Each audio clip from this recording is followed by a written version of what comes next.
বাজে 10:16 আর এইবারের যাত্রাটা আমার শুরু হয়ে গেল আবার দক্ষিণ ভারতের উদ্দেশ্যে। আবারও বেরিয়ে পড়লাম এই দুঃসাহসিক কাজ করতে, পায়ে হেঁটে এবং লিফট নিয়ে দক্ষিণ ভারত যাত্রা। মোটেই সহজ নয়, কিন্তু তাও আমি সবসময় চ্যালেঞ্জ নিতে পছন্দ করি।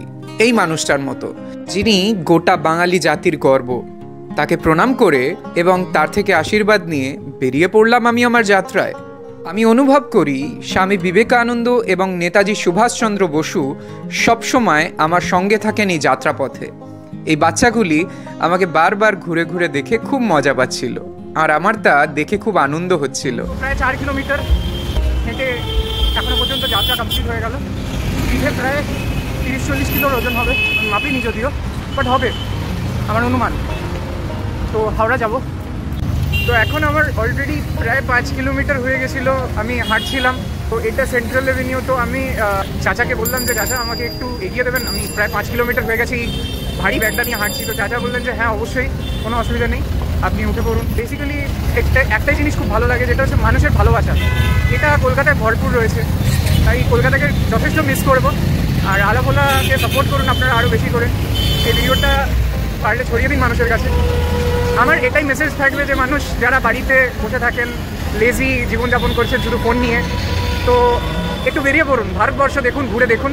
আমাদের ভারতবর্ষ বৈচিত্র্যময় দেশ, আর এরকম ভালো ভালো মানুষ আছেন যারা প্রত্যেক মুহূর্তে হেল্প করার জন্য এগিয়ে আসেন। এর থেকে বড় আর কি হতে পারে। আমি এখন যাচ্ছি এইরকম রাস্তা দিয়ে, এই ভ্যানের মধ্যে বসে আছি আর চাচা আমাকে নিয়ে যাচ্ছেন। চাচাকে আমি জিজ্ঞেসও করলাম যে আপনার অসুবিধা হবে না তো? যিনি আমাকে বললেন যে আপনি উঠে পড়ুন, কোনো অসুবিধা নেই, আমি আপনাকে আগে এগিয়ে দিচ্ছি, যতটা যাবো ততটা এগিয়ে দিচ্ছি। তো এর থেকে দামি আর কি হতে পারে? জাত ধর্ম সব কিছু ভুলে মানুষের ভালোবাসায় বিলীন হয়ে যাওয়াটাই হচ্ছে আসল ধর্ম আর কর্ম আমার মনে হয়। আর দেখা যাক কীরমভাবে এগোতে পারি। আর আপনারা অবশ্যই সাপোর্ট করতে থাকুন, আলাভোলাকে সাবস্ক্রাইব করতে কিন্তু ভুলবেন না। আর এই ভিডিওটাতে অবশ্যই একটা লাইক দিয়ে দেবেন, কমেন্ট করে জানান আপনাদের কেমন লাগছে। আমার খুবই আনন্দ লাগে সেই মানুষগুলিকে দেখে যারা অন্যের আনন্দে আনন্দিত হয়, ঠিক যেমন এই বাচ্চাটি। হয়তো এই কারণেই কলকাতাকে বলা হয় আনন্দের শহর। সেখানে থাকা প্রত্যেকটা মানুষ এরকমই আনন্দে থাকে। জীবনযুদ্ধে আনন্দ করে বাঁচতে শিখুন, আনন্দ করে থাকতে শিখুন। হেরে যাওয়া মানুষের কাজ নয়। প্রত্যেক মুহূর্তে এক একটা নতুন চ্যালেঞ্জ আসবে এবং প্রত্যেক মুহূর্তে সেগুলোকে ফেস করাটাই জীবনের আনন্দ। আমি জানতাম যে আমার জন্য এই যাত্রাটা মোটেই খুব সহজ হবে না, কিন্তু সমর্পণ ভাব রয়েছে ভারত মায়ের প্রতি। তাই ভারত মায়ের উদ্দেশ্যে বেরিয়ে পড়লাম এই যাত্রাপথে। কলকাতায় কাটালাম দুর্গাপুজো, কালী পুজো, জগদ্ধাত্রী পুজো। খুব আনন্দের সাথে ধুমধাম করে এই উৎসবগুলো পেরিয়ে চলে গেল। এখন কলকাতা ছাড়ার সময় এসে গেছে, আর এখন আমি রয়েছি বড়বাজার এলাকায়। অসাধারণ এই বড়বাজার এলাকা, যেখানে প্রতিদিন হাজার হাজার মানুষজনের আনাগোনা থাকে এবং বড় বাজার মানে বিশাল বড় বাজার।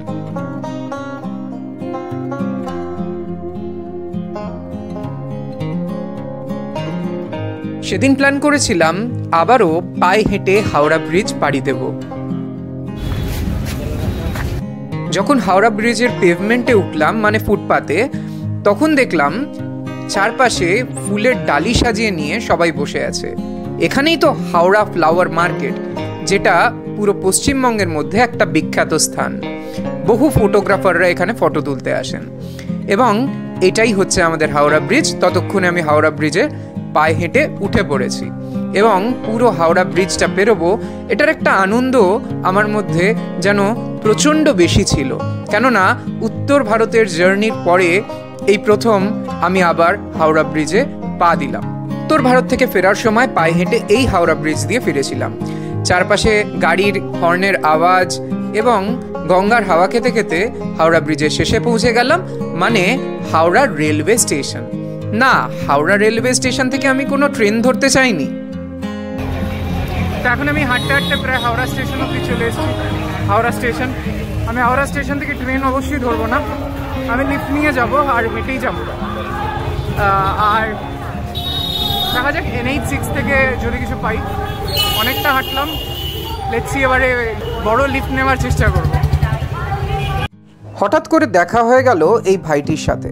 এই ভাইটি বিহারের, ওর নাম রাহুল। হাওড়া স্টেশনের চারপাশে ও ইয়ারফোনস বিক্রি করে। কেন জানেন? ও আমার ভিডিও দেখে, ওর ইচ্ছে ও এরকম ভারত ভ্রমণে বেরোবে, তাই ইয়ারফোনস বিক্রি করে কিছু টাকা উপার্জন হলে ও একটা ক্যামেরা কিনতে চায়, কেননা মোবাইলে অত ভালো ক্যামেরা হয় না। আর সেই কারণেই ও আমাকে আজ সামনে দেখে খুবই উচ্ছ্বসিত হয়ে গেছিল।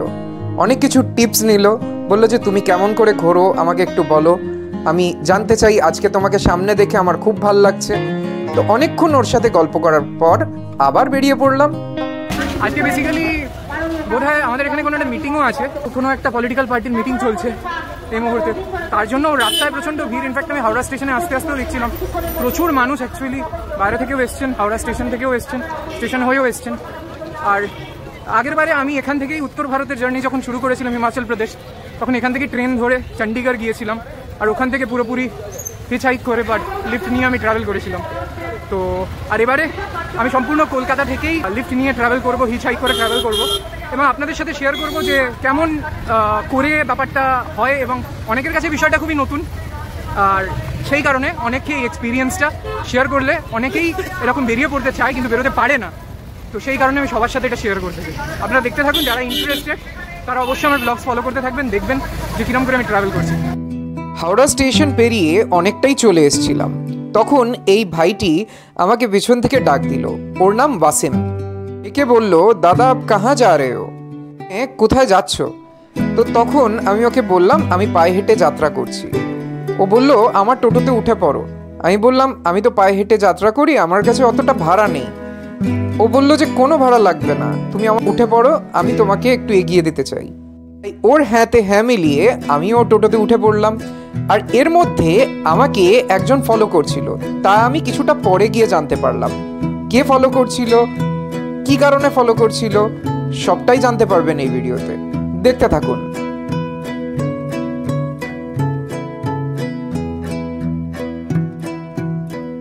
मुझे यहाँ तक छोड़ दिए हैं, बहुत धन्यवाद वासिफ भाई। এই যে যার কথা বলছিলাম, যেই পাগলটার কথা বলছিলাম, ওর নাম হচ্ছে শুভম।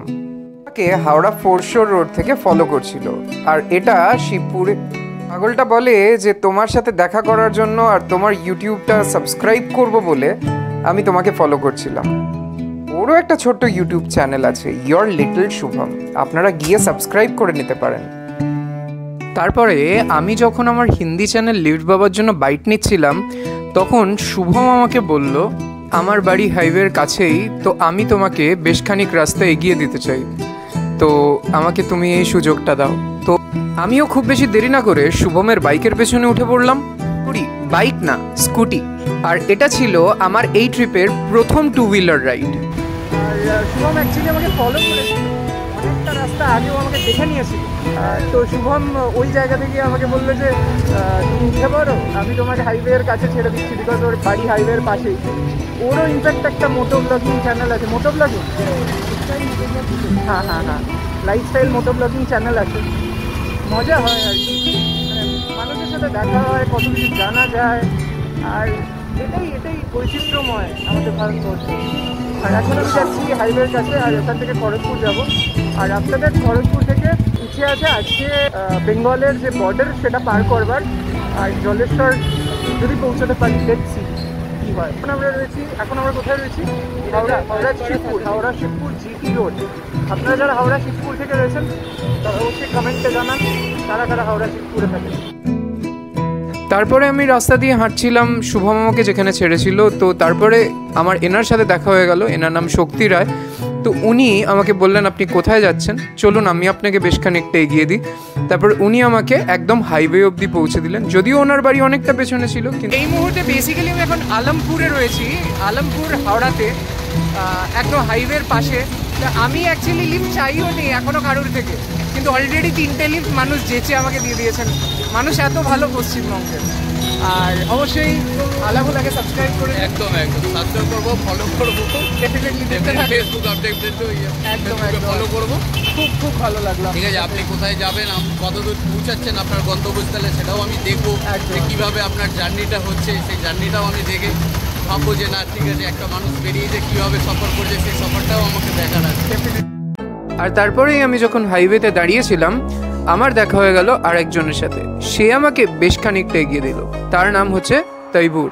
তৈবুর ভাই অ্যাকচুয়ালি খুব ভালো ছিলেন। উনি বলছিলেন আমি কাউকে না করি না, কিন্তু আমি পকেটে একটা ছুরি রাখি আমার সেফটির জন্য। সেটা শুনে আমার খুব ভয় লাগছিল। এখানে তৈবুর ভাই নামালেন, ওখানে এই ভদ্রলোকের সাথে আমার দেখা হলো। ভদ্রলোক আমাকে দেখেই অনেক প্রশ্ন জিজ্ঞেস করছিলেন তুমি কোথায় যাবে বাবা? বললাম দক্ষিণ ভারত যাব। উত্তরে উনি বললেন আমি তো দক্ষিণ ভারত চিনি না। তো আমি তার প্রত্যুত্তরে বললাম এই মুহূর্তে উড়িষ্যা যাব এবং এরপরে দক্ষিণ ভারত। ভদ্রলোক আমাকে জিজ্ঞেস করছিলেন আপনার কি লাগবে। আমি ওনাকে বললাম শুধু ভালোবাসা দেবেন এবং আমি এই যাত্রাতে যাতে সফল হতে পারি সেই কামনা করবেন। তো উনি সেই কামনা করেই আমাকে এগিয়ে দিলেন আবার যাত্রাপথের দিকে। তো ঠিক এরকম করেই নতুন নতুন মানুষের সাথে দেখা হয়ে যায়। আর রাস্তায় অনেকে দাঁড়িয়ে জিজ্ঞেস করেন যে কোথায় যাবেন, কোথায় কত অব্দি যাচ্ছেন, একাই যাচ্ছেন কিনা, এতগুলো প্রশ্ন থাকে মানুষের। এটাই মজা অ্যাকচুয়ালি, বিবিধ মানুষের সাথে মেলামেশা করা যায়, মানুষ কেমন তা চেনা যায়। এর থেকে বড় আর কি হতে পারে? রাস্তায় না বেরোলে তো সেটা সম্ভব নয়। ট্রেনে বাসে যাতায়াত করে কি সেটা সম্ভব?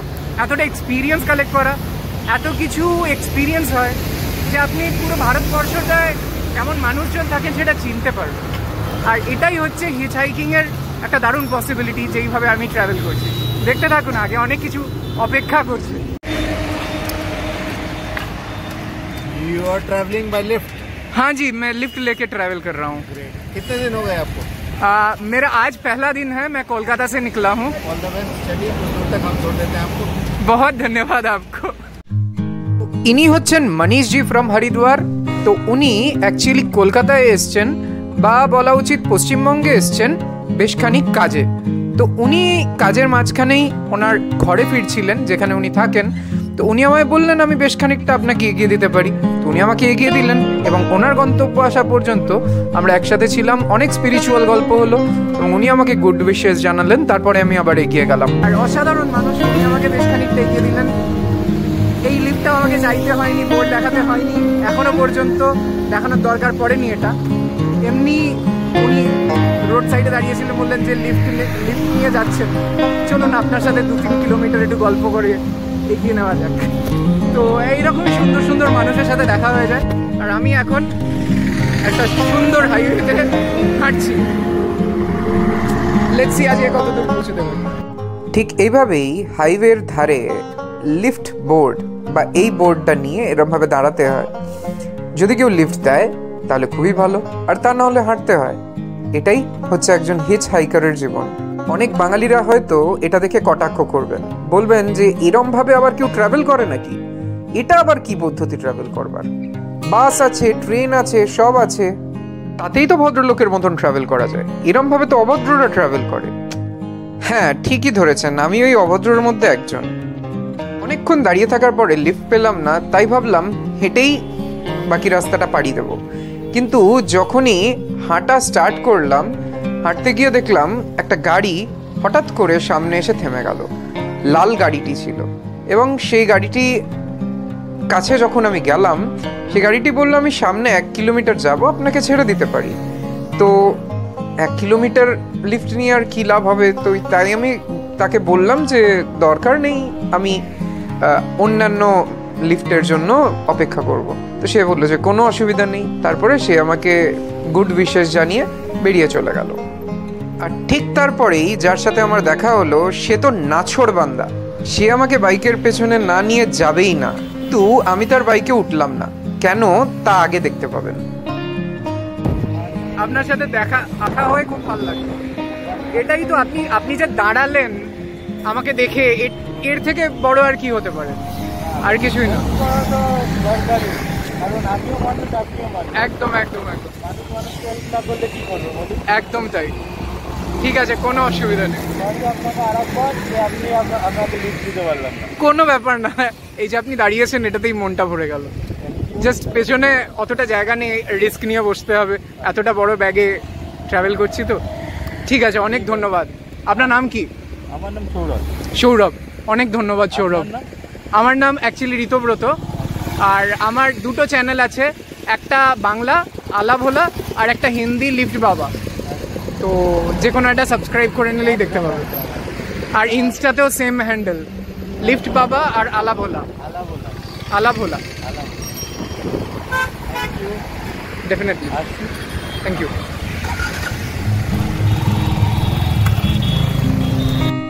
ঠিক এই সৌরভের মতন মানুষগুলোই বোঝে যে লিফট দেওয়াটা কতটা প্রয়োজনীয়, যারা লিফট চাইছে তাদেরকে। এবং তারপরে আমি হেঁটে চললাম সেই রাস্তা দিয়ে, চোখে লাগিয়ে নিলাম একটা সানগ্লাস, বিকজ সূর্যি মামা খুব ডিস্টার্ব করছিলেন। ভগবানের কি অবাক করা খেলা দেখুন। সৌরভ, যে ছেলেটি আমাকে লিফট দিতে চেয়েছিল, ও যতটা রাস্তা লিফটটা দিতে চেয়েছিল যেটা আমি নিতে পারলাম না, বাগনান পর্যন্ত, এই ভদ্রলোকও সেম ডিস্টেন্স বাগনান পর্যন্ত আমাকে লিফট দিতে চাইলেন। এবং এনার বাইকের পেছনে অনেক জায়গা ছিল, তাই আমি এনার বাইকের পেছনে উঠে পড়লাম। ভদ্রলোক আমাকে বলছিলেন আমি তো আপনাকে খড়গপুর পর্যন্তও ছেড়ে দিতে পারতাম, কিন্তু কালকেই আমি খড়গপুর ঘুরে এসেছি আমার বন্ধুর সাথে, তাই আজকে আর যাব না। তো এই ভদ্রলোকের বাইকে চেপে আমি পৌঁছে গেলাম বাগনান। এখন বাজে দুপুর 3:56, প্রায় 4টে বাজতে যায়, সূর্য প্রায় অস্তের দিকে।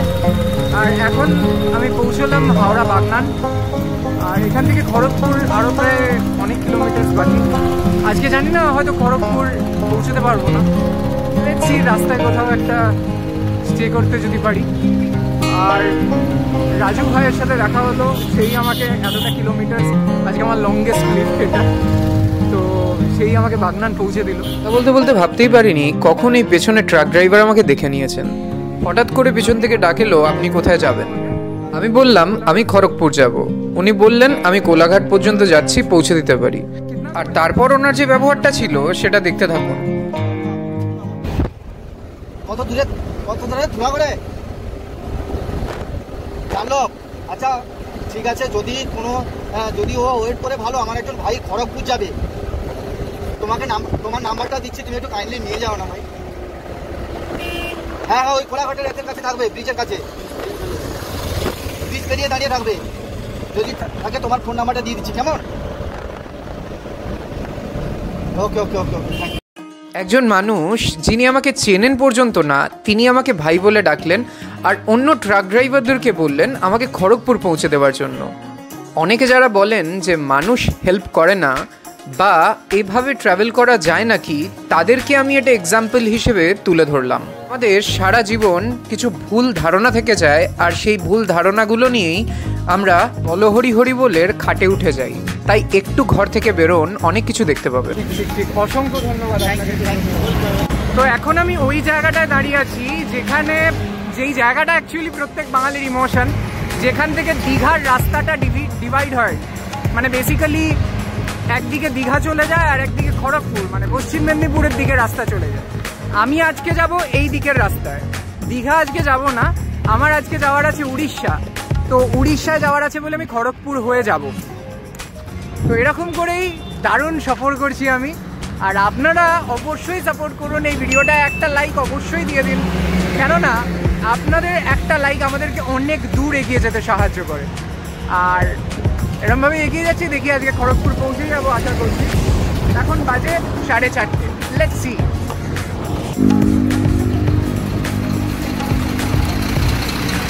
आप कहाँ जा रहे हो? टाटा जमशेदपुर। खड़गपुर तक छोड़ देंगे आप? बहुत धन्यवाद आपको। দেখলেন, খড়গপুর পর্যন্ত লিফট পেয়েই গেলাম আলটিমেটলি। তো এটাই হচ্ছে পূর্ণ সমর্পণের আসল মজা। এই পূর্ণ সমর্পণ করে বেরিয়ে পড়ি এবং অসাধারণ অসাধারণ ম্যাজিক হতে থাকে আমার সাথে। পৌঁছে গেলাম হাওড়া ডিস্ট্রিক্টের দেউলিয়া বাজারে। আর এই দেউলিয়া বাজারেই প্রচুর ফুলের সম্ভার দেখে আমার মনটা খুশি হয়ে গেল। ইচ্ছে করলো আপনাদের সাথেও একটু শেয়ার করে নিই। আমি এখানে এসেছিলাম গুড্ডুজির সাথে।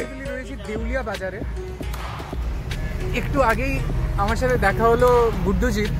তো ওনার ট্রাকে করে এলাম, ট্রাকটা এখন পেছনে দাঁড় করানো আছে, ওখানে আমার ব্যাগ ট্যাগ সব আছে, পিঠ থেকে বোঝাটা নেমেছে, খুব ভালো লাগছে। তো এখন আমরা রয়েছি লালুর চপের দোকানে দেউলিয়া বাজারে এখানে। আর এখান থেকে আমরা চপ খাচ্ছি। গুড্ডুজি বললেন যে তুমি কিছু খেয়ে নাও, অন্তত একটু সারাদিন ঘুরে বেড়াচ্ছ এরকম করে, তো একটু কিছু নাস্তা টাস্তা করে নাও। গুড্ডুজি অ্যাকচুয়ালি বিহারে থাকেন, जी एक्चुअली सिंगूर থেকে सिंगूर से अब ट्रक चला के आ रहे हैं ना। बहुत अच्छा लगा गुड्डू जी से मिलकर, খুব ভালো লাগলো ওনার সাথে দেখা হয়। তো আগে দেখা যাক কতক্ষণে খড়গপুর পৌঁছই। আজকে খড়গপুর পৌঁছতে হবে, দেখছি। তো ফিলহাল তো আমরা চপের ওপর কনসেন্ট্রেট করব।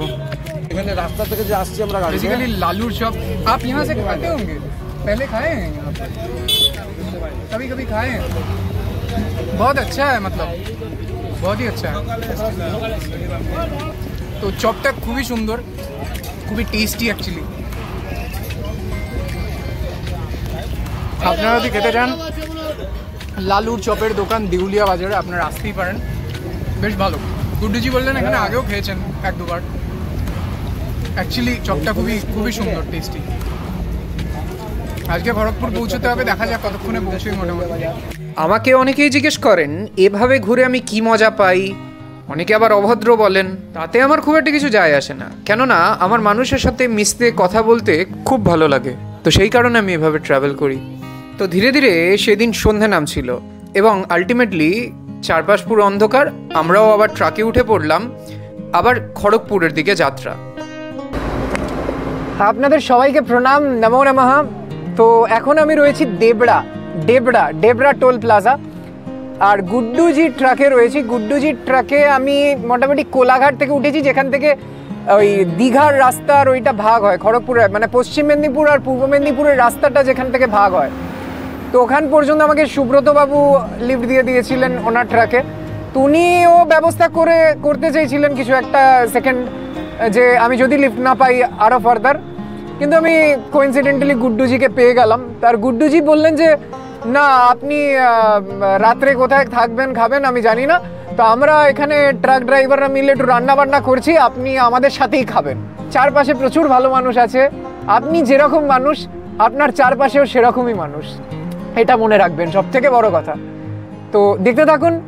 আলা ভোলাকে কিন্তু সাবস্ক্রাইব করতে ভুলবেন না। আলা ভোলা মানে বাঙালির ইমোশন, আর বাঙালির ইমোশনকে নতুন ডেফিনেশন দিচ্ছি আমি আলা ভোলা আপনাদের।